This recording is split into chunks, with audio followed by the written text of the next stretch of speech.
So this is the item on page 19 of today's Times, which we are reviewing in part A, which is this one of the KhoodeelaarTV campaign, world exclusive diagnosis of Fleet Street. So world exclusive is said in terms of the editorial rights and evidence, but the world is not recognized by Fleet Street, which is based on the assumption that Little England is bigger than the rest of the world.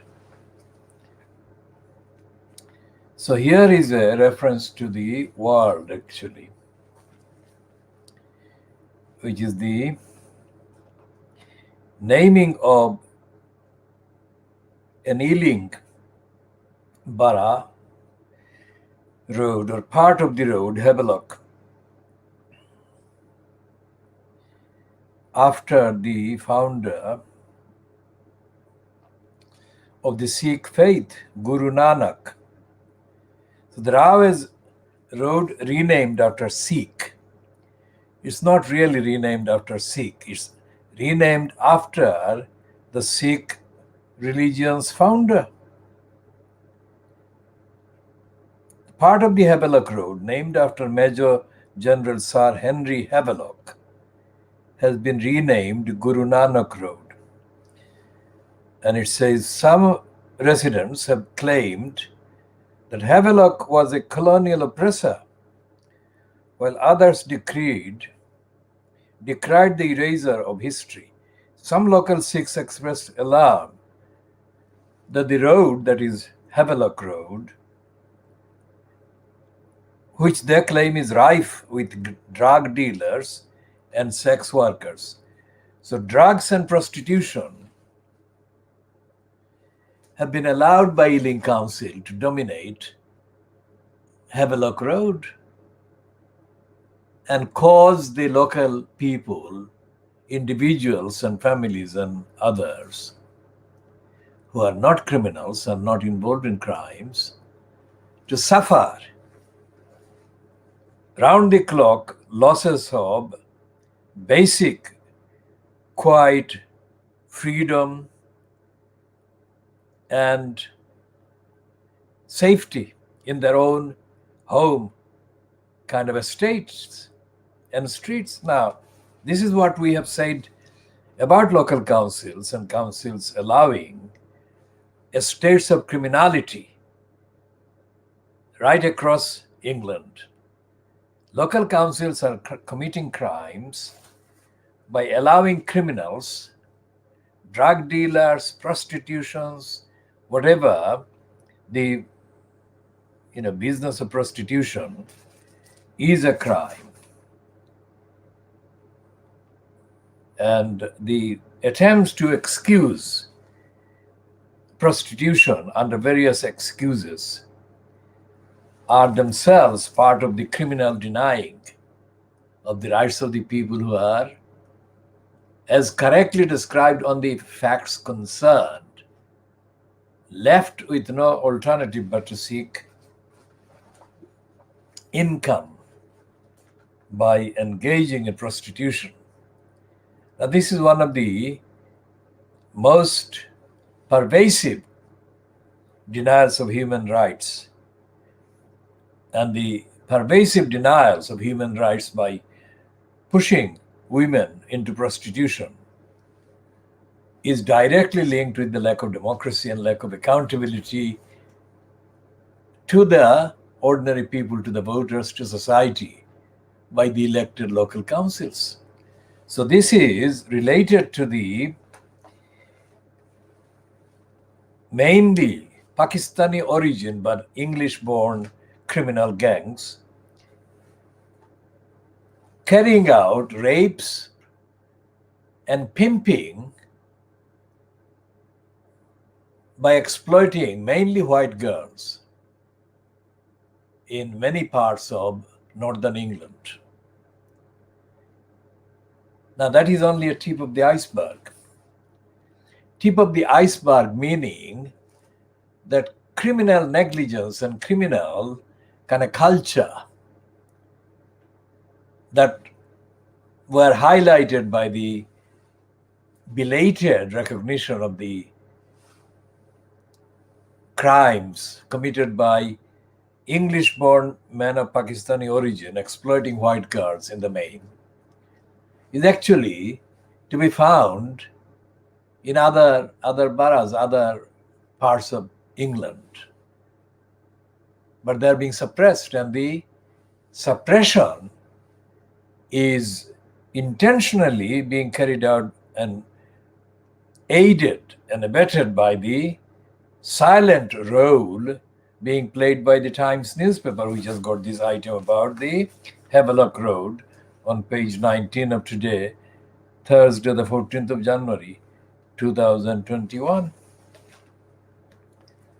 It's the Times newspaper which gloated that it reported the first significant kind of report, published the first significant report of any national newspaper, which means any of the Fleet Street papers, about the sexual exploitation and abuse of white girls by English-born men of Pakistani origin. But the Times is not publishing the truth about other criminal gangs and criminal operations that have been going on for far longer and covering far more of the boroughs across England than just the ones identified as being affected by the English-born men of Pakistani origin exploiting mainly white girls. So this is the diagnostic finding of the evidence about the role of the Times newspaper. Regardless of the fact that the Times newspaper, of course, is owned and controlled by dirty digger Rupert Murdoch, the Times remains one of the Fleet Street papers that actually has ordinarily less poisonous contents than, say, the Daily Mail, the Scum, which also is owned and controlled by the Rupert Murdoch, and Beaverbrook's poisonous legacy, the Daily Express, and the Boris Graph, which is dedicated to promoting Boris Johnson at any cost.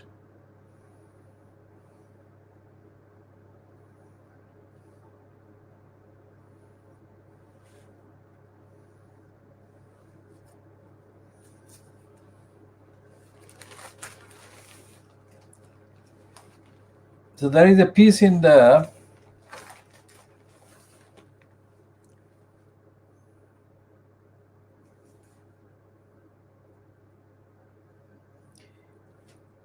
one of the most corrupt and creepy broadcasters that have been overpaid the money contributed by the license fee payers is Graham Norton. Creepiest and morally totally objectionably unacceptable.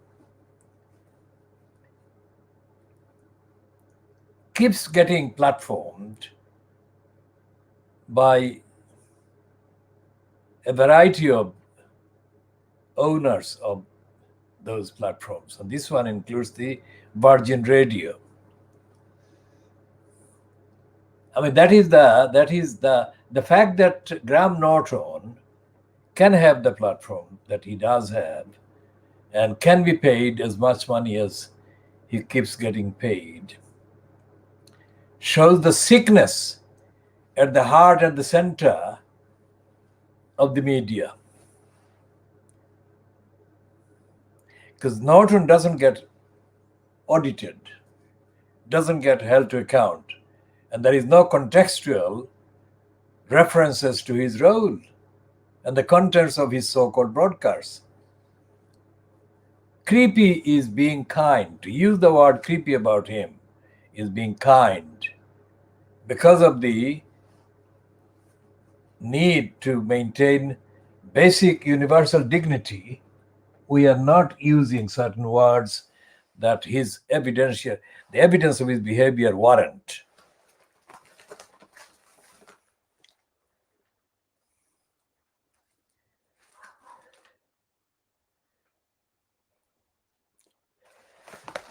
And there is a hypocritical piece in the Times on page 33,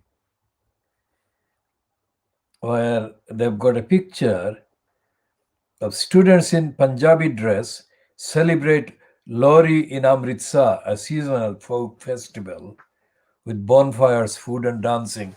It's not a picture of Punjabi dressed women in England or in Britain, but in Amritsar, the center of the Sikh country in the Punjab. And the entry on the actual oppression and suppression, the murderous suppression of the 1857 uprising, which Major Havelock led. The entry on Wikipedia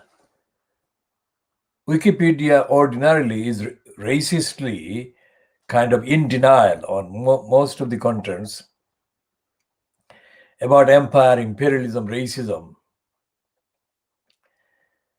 And this one is no exception. This leaves out the real truth, most of the truth about the 1857 uprising. And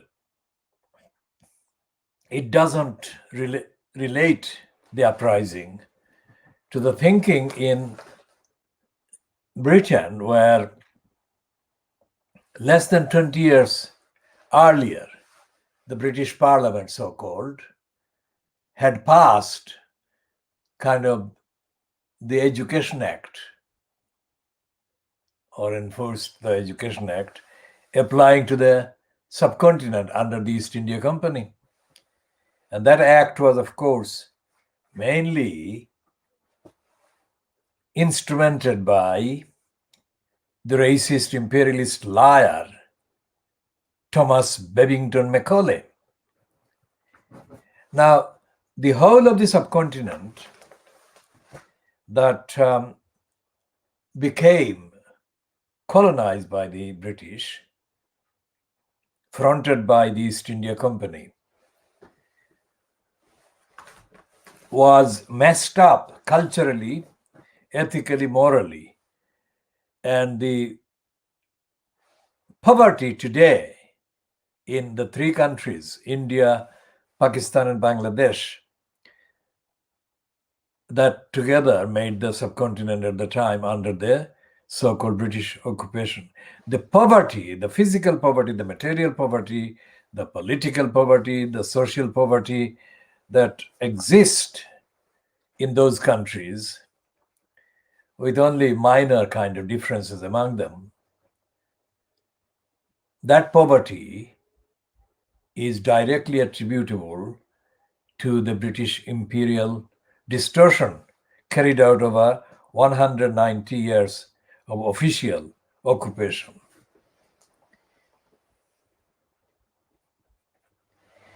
And the fact that the Times cannot find anything comparable to these young persons anywhere in England celebrating either the Punjabi culture or any other culture from the subcontinent shows the racism and the racist denial on the part of the Times and the rest of Fleet Street.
So next to this picture on page 33, picture of the Times, of the Punjabi dress wearing women in Lori in Amritsar.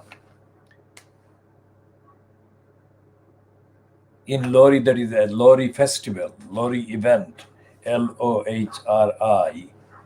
We are not discussing the details of the event, but next to this picture is the so-called news item about France, where a minister has resigned after lying or after denying knowledge of the incestuous abuse by a man called here as a pillar of French intellectual circles. Now, that is not described as normal, but the fact is that that is normal. Not the resignation, but the being in the state of denial on the part of those in power, in government, either in France or in the UK or in other Western European countries. So the people who are in positions of making decisions and are making decisions affecting the ordinary people's lives and safety are in those positions without being held accountable for their behavior. And there is nothing, there is no forum, there is no actual mechanism, democratic, ethical, or constitutional, or moral mechanism, whereby people in positions exercising, misusing, abusing power are held to account without there having to be a campaign. Now, if all these people who are being allowed to get away with their abuse and abusive behavior were to be subjected to accountability only by going to courts, then it would take thousands of years, which is meaningless. And there is only ever any outcry about these abusing people when there is a campaign, and that cannot be practical for most victims. In the case of Britain, all the inquiries, so-called abuse inquiries, turn out to be farces, jokes. For a start, the inquiries are only ever staged as diversionary kind of tactics by the regime concerned. So the last 10 years of the UK, last 12 years of the UK, so-called government, have witnessed several inquiries being set up, but they lead to nothing. No substantial change in bringing about the end of the abuse that the inquiry is supposed to be about. For example, the Levison inquiry in 2010-11 was about the phone hacking. It was triggered by the phone hacking. And the Levison inquiry set for what appeared to be, what felt like eternity. And the witnesses were mainly hiding the truth, not revealing the truth. And Brian Levison, who was the High Court judge at the time, chairing the inquiry, produced no real significant rigorous diagnosis of police or of the media. And the inquiry into the Hillsborough massacre of the fans, again, has produced no real punishment or accountability for the criminals who caused the massacre. And the same is going to be the case with the Grenfell Tower massacres, which has got an inquiry ongoing.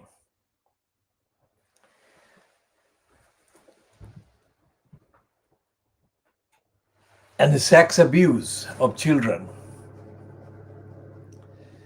by the serial sex abuses of children, white children, by the Christian church is again another farce. At every stage, the inquiry has been kind of exposed as being wrongly done and wrongly kind of led or misled by appointees to head the so-called inquiry who have themselves been found to be morally compromised and unfit and unsuitable. So when we say that this is the world exclusive diagnosis of Fleet Street, we are actually dealing with the world exclusive diagnosis of the British institutions, British society.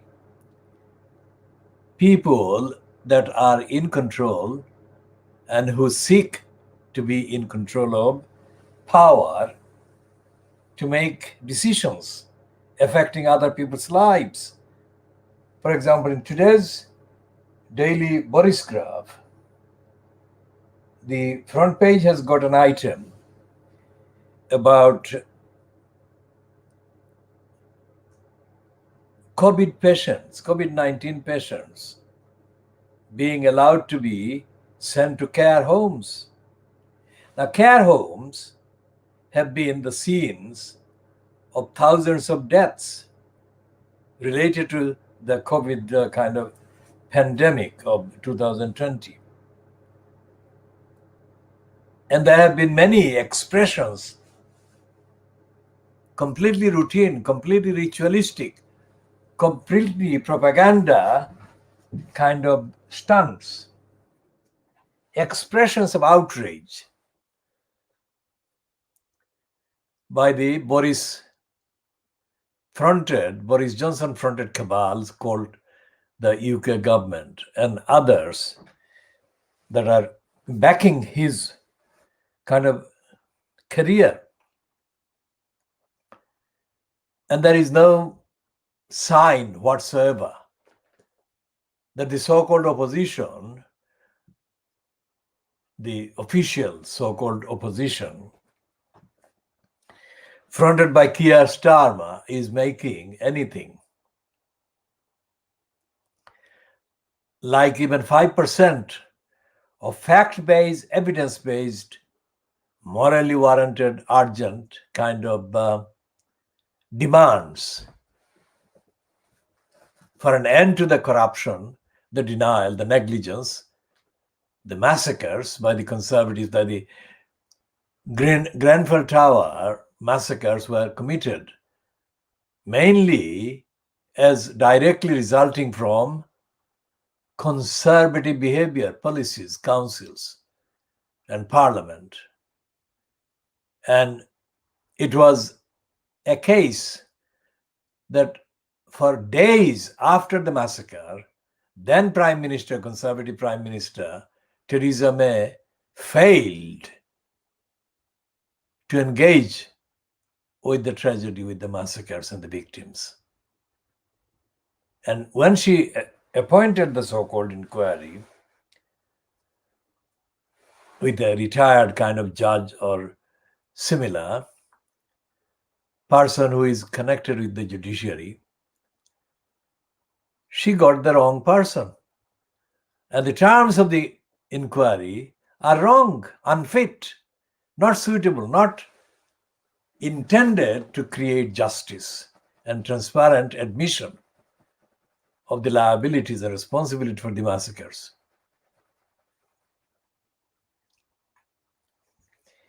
And in the last week, the Daily Mail has been running the campaign for the housing market. Housing as a market, as a commercial kind of proposition, by abusing the term Grenfell and the tragedy that Grenfell invokes in the minds of most people, the massacres The Daily Mail is not talking about the massacres, but talking about owners of properties, housing properties, being condemned to a stagnant kind of position where they cannot sell their properties because of allegations of connection with the cladding problems. And today's Daily Express, the Beaverbrook person, is also running an editorial saying that the housing market should be saved. And throughout the week, the Fleet Street papers have been arguing for the continuation of the holiday, that is the mortgage and housing market related financial opportunities to be continued.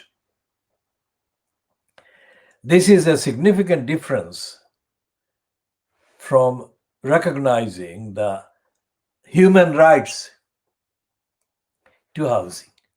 They're not talking about human rights, they're not talking about rights in any shape or form. They're only talking about the ability and the opportunity to sell housing and buy housing as a market proposition, not as a need. So there is this ideological kind of corruption, complete, absolute denial of the basic, universally understood, defined needs for housing. Now that is the same thing as the Fleet Street papers and the media doing with other rights. And they don't recognize, they don't report, because they are in denial of the truth about the UK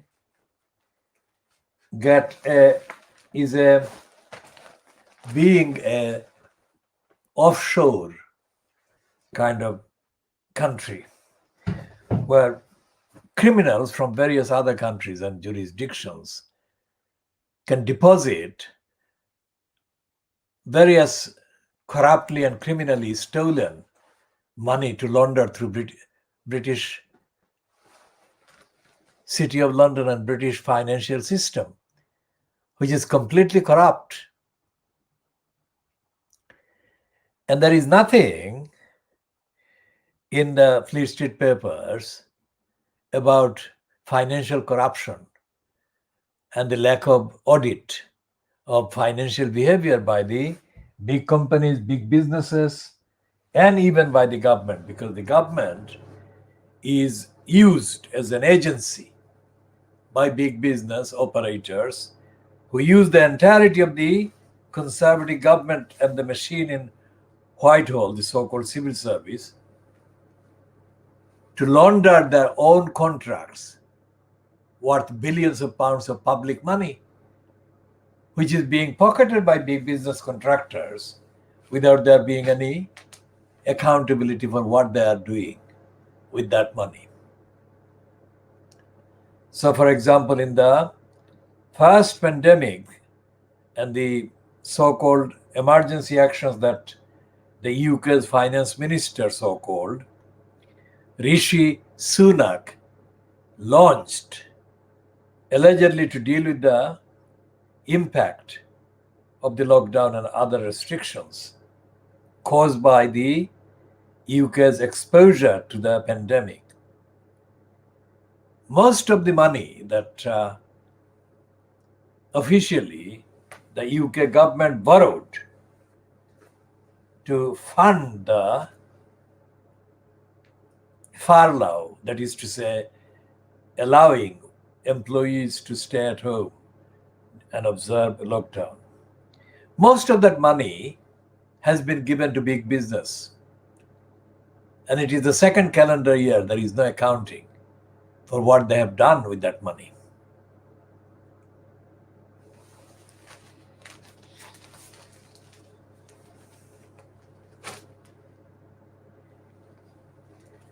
And the Times is saying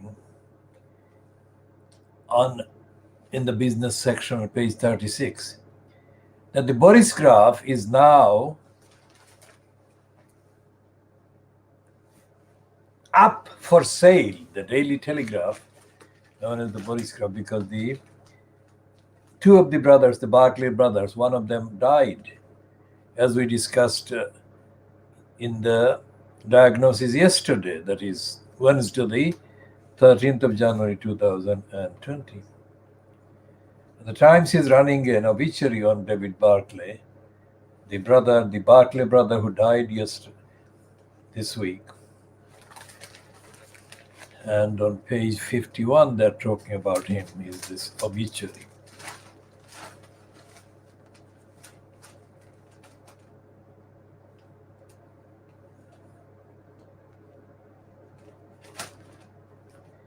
And they're saying that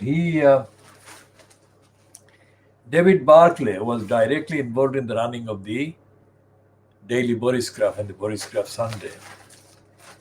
They're saying that he called his editors at all hours. So that gives the lie to the claim that Rupert Murdoch, who owns the Times, and this come on Sunday, and the Sunday Times doesn't interfere in the editorial issues. If David Barclay did the interfering at all hours with editors being called by him at the Boris graphs, then it follows that the same thing is done by Murdoch. It would be impossible to establish that Murdoch didn't interfere, because the whole editorial line pursued by this scum is totally consistent with the aims, prejudices, and lies, and dishonesty, and the corruption of and embodied by Rupert Murdoch himself. And one of the things that the Levison inquiry, so-called, revealed during 2011 was the fact that all the prime ministers, especially Cameron, and before him Tony Blair, were too close to Rebecca Brooks. She was like and she is like the gangster Small. She's not a thinking editorial brain. She's a manipulating fixture that is being used as a mall by the big gang of Rupert Murdoch, who used her as his mall to manipulate Tony Blair and David Cameron. The details of the contents of their exchanges, much of which is very embarrassing, is still accessible publicly. So Fleet Street, when we say we are diagnosing Fleet Street, we are diagnosing that as well, that kind of thing as well. The British newspapers, so-called national newspapers, which is what the Fleet Street papers or Fleet Street-based papers are called, wrongly, because there are, as we say, more than one nation. The Cornish nation, the Welsh nation, the Scottish nation, the English, and the Irish, the Northern Irish, but still. So there are 5 separate, distinct nations. And when they call the Fleet Street papers the national papers, they completely deny the existence of the other 4 nations. Here, in Britain itself, in the United Kingdom itself. So it's only possible to imagine just how prejudiced and in deep denial of the rights of the many nations across the subcontinent they were for 190 years. So the diagnosis of Fleet Street reveals not only the racism and racist denial and lying and the immorality of the Fleet Street Papers and titles. But it also kind of recreates the scenarios of imperial denial.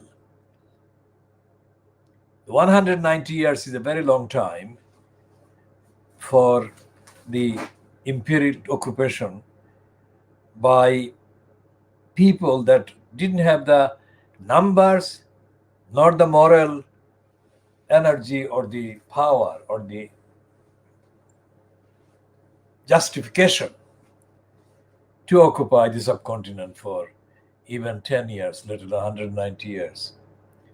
The fact that they did do that actually exposes the three countries today, because for 73 years, 74 calendar years since August 1947, the countries that are now India and Bangladesh and Pakistan, successive parties, political parties, and the successive regimes and successive kind of batches, incumbents in positions of academic and parliamentary platforms, whatever the other inadequacies of the platforms.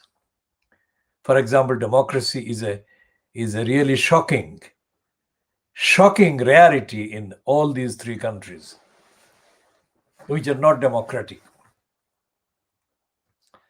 Which are not democratic even to 5%. So all of these countries have failed to deliver accountability, accountable service, democratic service to the people that were previously under the occupation of the British imperialists. Now, that shows that it wasn't the number, because by number, compared to the numbers of the people in those three countries, it's like 1.5 billion people, more than 1.5 billion people in the three countries. The British people, the number, the indigenous, so-called the white people, the Little Englanders, could never match those numbers. So the real secret, the core, the key explanation as to how and why the huge population, even in 1947, it was a very large number, more people there than the combined population of Western Europe, not including Russia, of course. So it wasn't the number, it was the actual quantity or the attitude, the outlook, and the lack of political, social, ethical education. So going back to the Ealing Borough Council and their renaming of the part of the Havelock Road after Guru Nanak. Now, does this renaming actually signify any moral change to the behavior of the council, to the behavior of the agencies and agents and staff and personnel who have been allowing the pimping, mass pimping and mass criminality and drug trade to take place on the Havelock Road for as long as they have been doing? The answer must be no. This renaming of part of the Havelock Road after Guru Nanak is a tokenistic gesture, because most political careerists who belong to the Sikh religion and the community are themselves not representative of a moral campaign against crime and criminality, done via and through the Ealing Council. That is the case with people of Sikh religion to be found in any position anywhere in the UK. They are not an exception. Same thing applies to the Hindus and, of course, to the Muslims. So when we say that we are diagnosing Fleet Street, we are diagnosing the Hindus, the Sikhs, and the Muslims colluding with the corrupt political kind of degenerate state at every level in the UK, which takes us just short kind of flight to Washington, District of Columbia, where Kamala Harris has got a network of connections with the mainly Indian-based kind of people operating in the USA.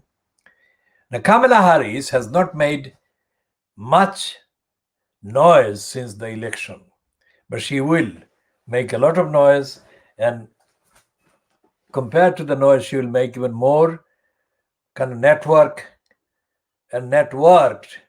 statements, strategic statements, just like the ones that Barack Obama made about the then Indian Prime Minister.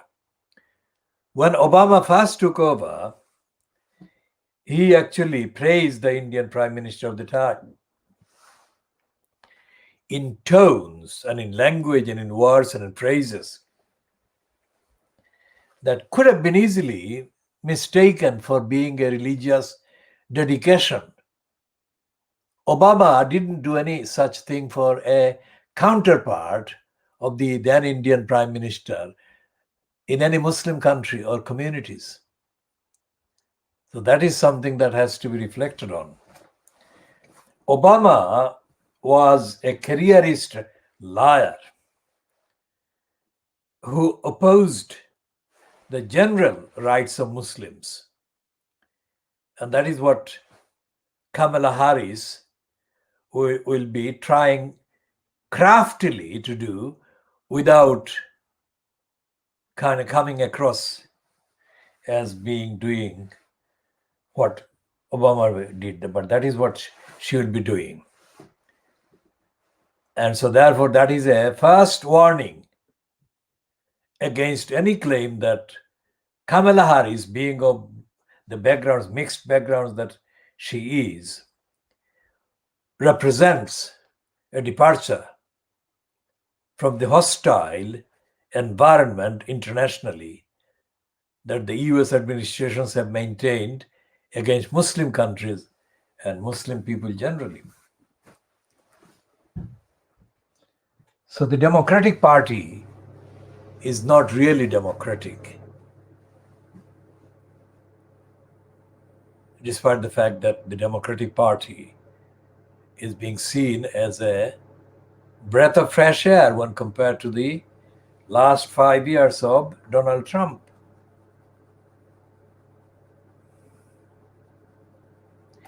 And these factors, these facts are never discussed. As we said yesterday about the Financial Times actually wrote a long piece against Turkey's President Erdogan. And we discussed the Financial Times then. The Financial Times is, compared to the rest of Fleet Street, is a less overtly racist organ or title, but it's as racist as the other ones are. And this is where the diagnosis has to be asserted, because the future of the world, the planet Earth, future of humanity, all of these are affected by the contents of what the media actually broadcast and publish. because the majority of the people that are targeted by this media, the majority of people get the information. And the kind of information that they do get about the environment, the human rights, the state of the earth, and the state of relations between countries and societies and people, if they get the information in a particular pattern, then that is how their outlook becomes. And if the contents of the media, the contents of the education programs, so-called brainwashing programs, the contents of the details of the legislative programs are decided by people who are hostile to a particular group of people, in this case, for the last 30 years plus, the Muslims,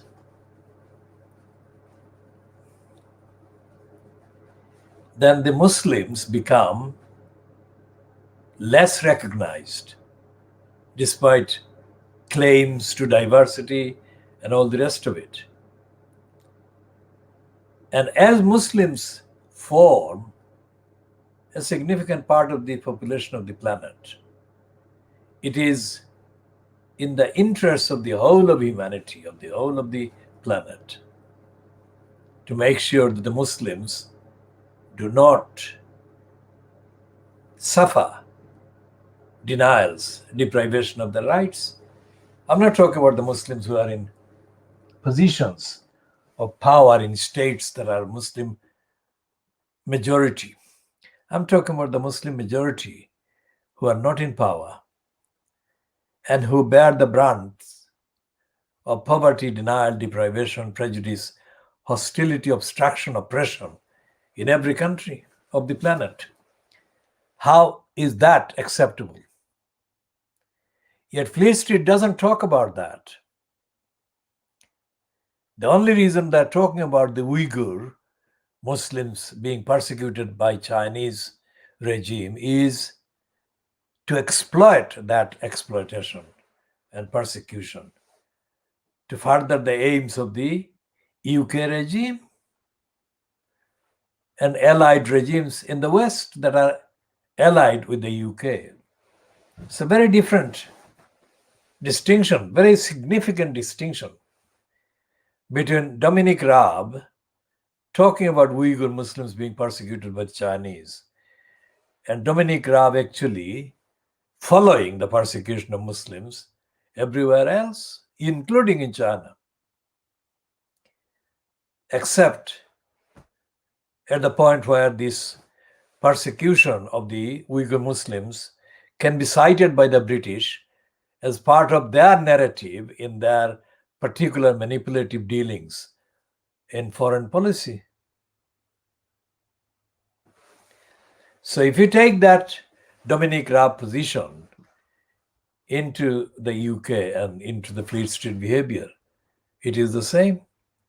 There's hardly any mention of the racism not suffered just by the Muslims, but other people of African and Asian backgrounds in Britain. There is no coverage in the papers today of any of that, either in the context of the pandemic or in the context of the behavior of the judicial bureaucracy, or the behavior of the political establishment or of the councils. Even councils that are on the surface fronted by, quote, apparent Muslims, like Newham Council in East London is fronted by the elected mayor currently in post, Roxana Fias. The denial of universal human rights to people based on religion, in this case it's the Muslims, as we said contextually, is not recognized.